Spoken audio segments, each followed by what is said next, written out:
vermicast to make a vermicast tea. And we use this bubbler over here. You can see it bubbling away. Yesterday I filled that up about this time of day and I put the bubbler on. Now and I used town supply. Why would I need to do that? Why would I need to fill it up yesterday when the class was today? To aerate the chemicals in it. Very good. So to aerate the chemicals out of the town supply, because as you know, they add chlorine and other chemicals to keep the water clean for our drinking. But of course, it is not good for when we're making our compost tea, because what we're trying to do is build up the bacteria. Okay?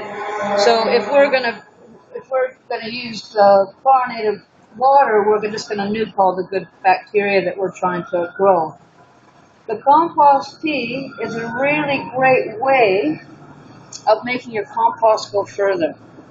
So instead of us going out and spreading a whole bunch of compost over the garden, we can actually take 100 liters of water there, put in all these ingredients, pick up the good beneficials, which we know are the fungi and bacteria. Remember back to the soil food web, and increasing this good soil biology, that's what we want to do. And that's what you're doing when you're composting. And this is just another thing you can put in your toolkit for increasing soil biology and making a nice, healthy soil.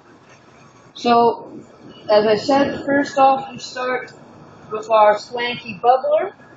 If you don't have a swanky bubbler, you can still do this at home, but just make sure you use rainwater or let the water sit for 24 hours.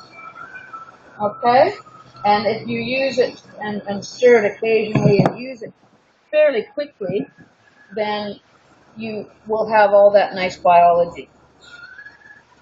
Okay, generally we brew it for 24 hours. So I'll basically be using this mixture. I'll probably come in on Sunday and maybe put it on some of the plants around the permaculture garden. You can also make different recipes. If I wanted to make a recipe specifically for improving the health of trees or shrubs, what kind of a base mix do you think I would use in terms of a compost?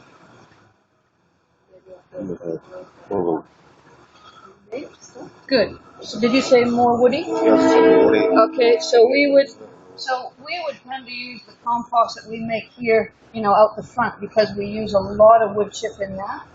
So that would be a really good mixture for fruit trees, shrubs, things that prefer higher fungi or more fungi bacteria. Today, because I want to use it on herbaceous stuff, we're going to use this vermicast, okay? So you can see there, we don't have a lot of woody material in there. It's going to be more beneficial for plants that prefer more bacteria than fungi. Can you touch that? You can touch it. Sorry. Okay. Okay, that's the look. So the brew we're making today is going to be really great for more herbaceous stuff and for all our beautiful seedlings that are coming up. All right. So here's a very good recipe provided by a company called Biology at Work. All right. And this guy, Ray Anand, who owns this company, has been perfecting these brews for the last 5 or 6 years. So we've benefited from all his mistakes and his triumphs, okay? Here we go to a few little things that are going to help us. As I said, we're going to brew it for 24 hours. That will build up the desirable bacteria we want. Water temperature should be between 12 and 20 degrees for optimum. If it goes higher, we're at risk of starting to make bacteria that's not really what we want. Okay? So yeah, so we need to keep it in that range, which is not difficult. And also, if you get really into it, you might even record what ingredients you use. You might, kick up the amount of fish fertilizer, for example, if you wanted to. So anyway, if you're really into this, you can make up your own little recipes. But this is a basic recipe for a 100-liter brew. So we need 500 grams of our base ingredient. So I need someone to measure that out for me using that. You guys learned how to use this in working with me stuff? No. Yeah. Okay, so you're going to reset it. Good. And then put 500 grams of that stuff in there. Thank you, Grace.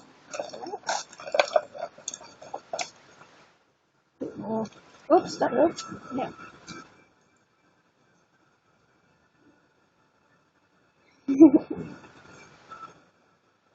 Perfect. Beautiful. All right, and now, Colvin, would you bang that in the brewer for me? Just chuck it in.